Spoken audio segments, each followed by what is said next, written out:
안녕하세요. 저는 결혼 3년차 대한민국의 평범한 30대 가장입니다.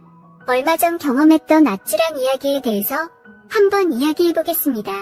저희 아내는 정말 미인입니다. 아내뿐만 아니라 저희 처갓집이 전부 다 미인이에요. 장모님도 연세에 비해 정말 동안이고 미인이시고, 우리 와이프는 제가 처녀 시절부터 몇 달을 졸졸 따라다닐 정도로 저희 동네에서는 다른 유명했던 미인입니다. 얼굴도 예쁘고 몸매는 더 예쁩니다. 결혼한 이후에도 바다로 휴가를 가거나 하면 와이프의 수영복 입은 모습을 보고 20대부터 50대 남자들까지 모두 다 군침을 흘리며 쳐다봅니다. 저는 모두의 시선을 한몸에 받는 아내를 보면서 괜히 뿌듯해지곤 하죠. 그리고 아내와 4살 차이 나는 저희 처제도 정말 장난 아닌 미인입니다. 처제는 본인의 외모를 활용해서 본인을 모델로 한 쇼핑몰을 하고 있는데, 여성복을 파는 쇼핑몰이지만 왠지 모르게 여자보다는 남자 손님이 많다고 합니다. 외모도 예쁘고 능력 있는 처제라서 어딜 가든지 남자가 줄줄 따라다닙니다. 하지만 처제는 이상하게도 최근 몇 년간 남자친구 만나는 걸 본 적이 없어요. 말로는 남자에 관심 없고 일하는 게 더 좋다고는 하지만 한참 젊고 예쁜데 주변에 멋지고 잘생긴 남자가 한 트럭은 될 텐데 남자에 관심이 없다는 게 저는 이해가 가질 않더라고요.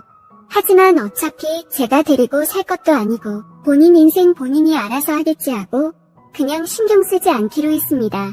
저는 아내와 결혼하기 전에 작은 중소기업에서 대리로 일하고 있었는데, 결혼하고 나니 처제의 쇼핑몰 사업이 워낙 커지는 바람에 지금은 처제 밑에서 일하고 있습니다. 주변 친구들에게 처제가 사장이라고 하면 저보고 한심하다고 자존심도 없냐고 하지만, 처제가 결혼 선물로 외제차를 사줬다고 하면 다들 아무 말도 못합니다. 남자 자존심이 밥 먹여주는 시대도 아니고 이전에 다니던 중소기업보다 월급도 2배가 넘게 주는데 그걸 마다할 바보가 어디 있습니까? 회사 내에서는 모두 6명이 일을 하고 있는데 저 빼고 모두 여자입니다. 젊은 여성복을 판매하는 일이라 전부 20대 여자들인데, 패션 회사인 만큼 다들 스타일도 좋고 한미무하는 사람들이라 어떨 때는 제가 눈둘 곳이 없을 만큼 사내 분위기는 천국과도 같습니다. 오죽했으면 처제가 저를 자기 회사에 들여보내면서 절대로 한눈 팔고 바람 피면 안 된다고 신신당부를 할 정도였겠습니까? 하지만 아무리 다른 사람들이 예쁘다고 한들 저희 와이프의 미모에 비할 수 있는 사람은 아무도 없었기 때문에 저는 바람 근처도 가지 않고 지금까지 잘 버티고 있었어요. 하지만 올 초에 저희 와이프가 임신을 하게 되면서 상황이 달라졌습니다. 저는 그전까지는 빨리 아이를 가졌으면 좋겠다는 생각만 하고 있었는데, 막상 아내가 아이를 가졌더니만 정말 큰 문제가 생기더라고요. 아내와 부부관계를 전혀 할 수가 없는 겁니다. 인터넷으로 찾아보니 어떻게 잘 조심하면 가능하다고는 하는데, 아내는 뱃속의 아이에게 모성애가 강하게 생겨서 그런 건지 절대로 안 된답니다. 안 되는 정도가 아니라 자기 몸에 손도 못 대게 합니다. 제 나이 30대 초반에 한창 왕성할 나이인데 아름다운 아내를 건드리지도 못하고 그냥 지켜보기만 한다는 것은 고문이나 마찬가지입니다.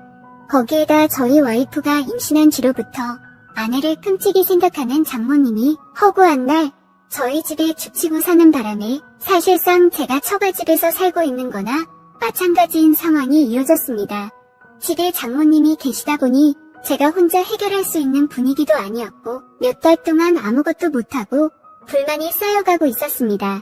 그러다 얼마 전에 사건이 하나 터졌는데, 아내와 장모님이 태교 여행인지 뭔지 갑자기 제주도로 3박 4일 여행을 간다는 겁니다. 저는 요즘 같은 시국에 무슨 그런 걸 가냐고 물었더니 아무것도 모르면 가만히 있으랍니다. 제가 뭐 힘 있습니까? 그냥 가만히 있을 수밖에요. 없는 돈에 잘 다녀오시라고 장모님께 50만원 용돈 드리고 김포공항까지 배웅해드렸어요. 아참, 저희는 장인어른이 일찍 돌아가셔서 장모님밖에 안 계십니다. 아무튼 김포공항에 장모와 아내를 배웅해놓고 저는 혼자서 조용히 집으로 돌아왔어요. 아내가 없어서 슬픈 것보다는 4일 동안 혼자 있을 수 있다는 사실이 너무나도 기쁘기만 했습니다. 컴퓨터로 동영상도 실컷 보고 그동안 임신한 아내 눈치 보느라고 못 먹었던 술도 오늘 밤새도록 회랑 소주 실컷 먹어야겠다고 생각하면서 집으로 달려왔죠. 아무도 없는 줄 알고 콧노래까지 흥얼거리며 현관문을 열었더니 어머 형부, 언니 없어서 그렇게 좋아요? 콧노래까지 부르시네. 세상에 그새 처제가 우리 집에 와 있는 겁니다. 아내랑 장모는 제주도 갔는데 대체 이게 무슨 일인가 싶었더니 제 와이프가 제가 딴짓하지 못하게 감시하라고 4일 동안 처제 보고 우리 집에서 제 밥 챙겨주면서 지켜보고 있으라고 했답니다. 진짜 해도 너무하다 싶었어요. 제가 바람을 피울 것도 아니고 그저 혼자서 즐거운 시간 좀 보내고 싶었던 것인데 자기 놀러가는 순간까지도 나를 관리하려고 하다니. 정말 다행인 건 처제도 술을 좋아했기 때문에 아내 없는 동안 집에서 술 먹는 건 허용을 해주더군요. 당장 그날 저녁에 배달 음식 시켜놓고 마트에서 소주 사다가 처제와 바로 한잔했습니다. 아니 처제, 정말 해도 너무하는 거 아니야? 저는 아내에 대한 불만을 처제에게 쏟아냈고 처제는 제 투덜거림을 들으면서 생글생글 웃더라고요. 형부, 나처럼 예쁜 여자랑 같이 지낼 수 있어서 좋은 거 아니에요? 다른 남자들은 나랑 밥 한 번 먹겠다고 줄을 서는데 진짜 형부는 복 받은 줄 알아야 해요. 사실 그게 어느 정도는 맞는 말이죠. 처제가 진짜 예쁘고 인기 많은 건 사실이니까요. 제가 형부만 아니라면 저 같은 사람과 처제가 같이 마주 앉아서 밥 먹고 술 먹는 게 어디 가당키나 한 일이겠습니까? 둘이서 신나게 한 잔, 두 잔 술을 마시고 있다 보니 시간도 흐르고 어느새 둘이서 5병을 마셨더라고요. 평소 같으면 이 정도 마셔도 끄떡없었는데 아내 때문에 몇 달 동안 술을 못 먹다 보니 그때 이미 저는 거의 만취 상태였습니다. 처제는 아직 한참이라 혼자서 더 마신다고 해서 그대로 거실에 두고 저는 혼자서 안방에 들어가서 침대에 쓰러지듯 누웠어요. 얼마나 많이 취했는지 눕자마자 그대로 잠이 들었습니다. 한참 자다 새벽에 일어나는데 목이 너무 말라 거실로 나갔더니 처제가 그대로 식탁에 앉아서 술을 마시다가 그대로 엎드려 자고 있었습니다. 짧은 티셔츠에 손바닥만한 반바지를 입고 있어서 정말 그대로 다 들여다 보일 정도였기 때문에 눈을 둘 곳을 못 찾겠더라고요. 일단 그대로 놔뒀다가는 감기에 걸릴 것 같아서 처제를 흔들어 깨웠습니다. 처제, 일어나봐. 여기서 자면 감기 걸려. 혼자서 몇 병을 더 마셨는지 제가 아무리 흔들어도 일어날 생각을 하질 않더군요. 결국 어쩔 수 없이 그대로 처제를 부축해서 일으켜 세웠습니다. 처제가 제 아내보다 키도 좀 크고 볼륨이 더 좋다 보니 조금 더 무거운 듯 했어요. 어디를 잡으면서 부축해야 할지 참 애매한 순간이었지만 힘없이 늘어지는 처제를 부축하고 장모님이 쓰고 계시던 손님방으로 향했습니다. 침대 위에 처제를 눕히는데 갑자기 처제가 잠꼬대를 하는지 저를 끌어당기더라고요. 순간 처제의 바디워시 냄새와 술 냄새가 섞여서 좋은 향기가 제 코 속으로 훅 들어왔고 정신을 차릴 수가 없더라고요. 정말 처제만 아니라면 그 순간 이성을 놓아버렸을지도 모릅니다. 하지만 아내와 장모님의 얼굴을 떠올리면서 저는 필사적으로 참았어요. 이건 말도 안 되는 거잖아요. 혼자서 머릿속으로 애국가도 불러보고 어떻게든 진정한 다음에 처제의 품 안에서 조용히 빠져나오기 위해서 슬금슬금 몸을 일으켰습니다. 그러자 처제가 갑자기 잠꼬대를 하는 건지 제게 입을 맞추기 시작했고 그때까지 간신히 붙들고 있던 제 이성도 날아가 버렸습니다. 미친 듯이 입술을 맞추고 5단으로 손까지 들어갔죠. 술에 취해서 몸에 힘이 없는 처제라 제가 모든 걸 다 했습니다. 마음속에 응어리진 그 욕구를 다 쏟아냈죠. 정말 황홀한 순간이었지만 짧게 스쳐 지나갔습니다. 마음 놓고 천천히 길게 즐기지는 못하겠더라고요. 솔직히 제가 정말로 잘못한 게 맞지만 누구든 그런 상황에서는 정신 차리기 쉽지 않을 거라고 생각합니다. 그래도 한 가지 다행인 건 처제가 정말 인사불성으로 취해서 그날 밤에 있었던 일을 기억하지 못할 것 같았어요. 술에 취해 기절해 있는 처제를 재우고 저는 새벽에 몰래 제 방으로 다시 돌아왔습니다.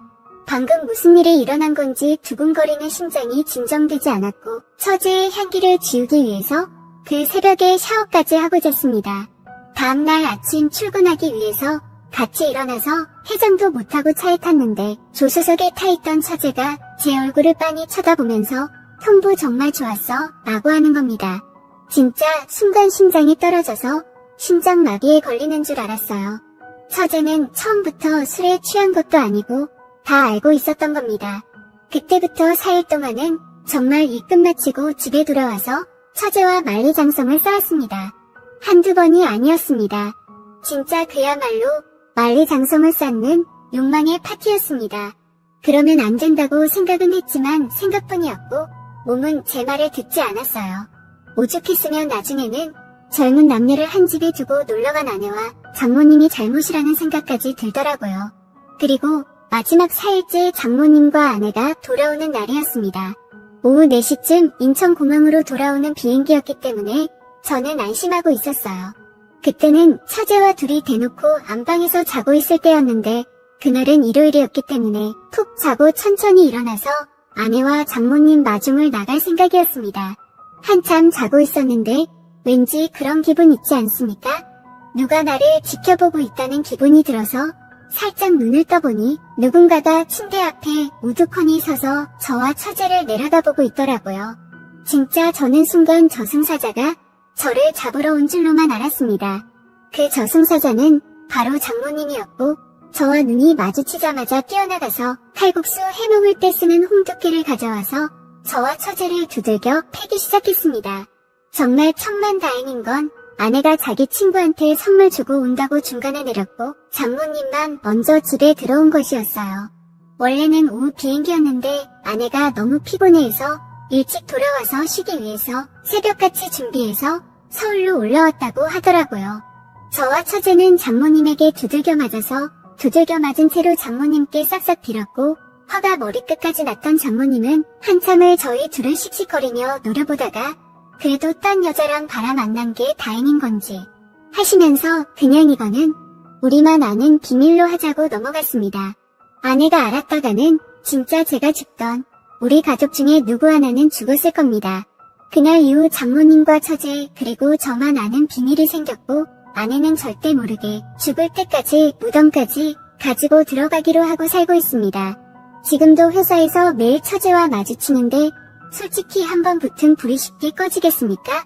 장모님도 어느 정도는 아는 것 같은데 같은 회사에서 일하다 보니 떼어놓을 수도 없고 골치 아파서 신경 안 쓰기로 하신 것 같아요. 다행히 아내는 절대로 모르고 있으니 다행이다 싶기도 하고 요즘 만삭이기 때문에 한참 예민해서 집에 들어가면 잘해주고 있습니다. 오히려 처제와 이런 일이 생겨서 그런 건지 몰라도 아내한테도 더 잘하게 되더라고요. 약간 미안한 마음도 들지만 애초에 아내가 만든 상황이라서 어쩌겠습니까? 미안한 만큼 더 잘해주고 처제 말고는 다른 여자에게 눈길도 주지 않을 겁니다. 그리고 무엇보다 저의 기술에 처제가 너무 만족하고 있다는 걸 느끼고 있습니다. 저를 인정해주는 사람에게 저도 더 열심히 하게 되더라고요.